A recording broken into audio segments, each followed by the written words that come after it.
Would like to bear the good fruit. Prabha, నాకు పరీక్ష అర్థమవుతుంది.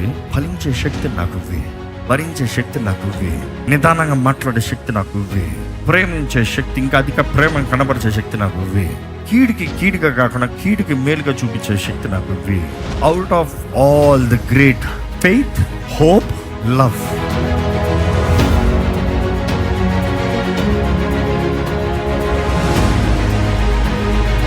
I have a vineyard, but then there are the small foxes who come and destroy.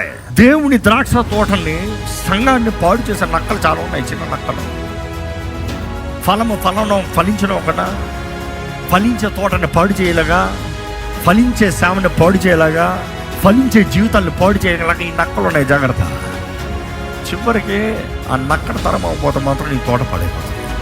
ఒకటేనండి, దేవుడు హృదయాలను చూస్తున్నాడు, ప్రతి వాడికి తీర్పు తీరుస్తాడు.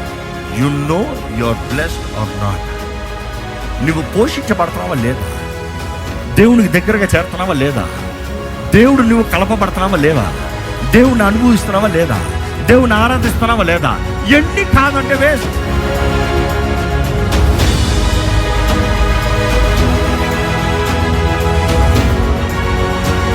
క్యారెక్టర్లో యూ కెన్ జడ్జ్ క్లియర్గా. దేవుడు చెప్తున్నాడు, తెలుసుకోండి, స్వభావాన్ని చూసి తెలుసుకోండి, అది ఫలం.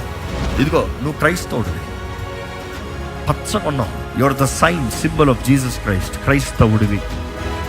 ఎట్లా అంజూరపు చెట్టు ఇజ్రాయెల్ నేషన్కి సైన్ ఉందో, you are a sign for Christian అనేటప్పుడు క్రైస్తవుడికి సదృశ్యం ఉంది.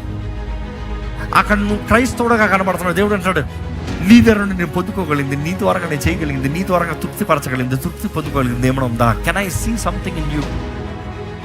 దగ్గరికి వచ్చి చూసేటప్పుడు కేవలం పచ్చదనం, ఎవ్రీథింగ్ ఇస్ గుడ్.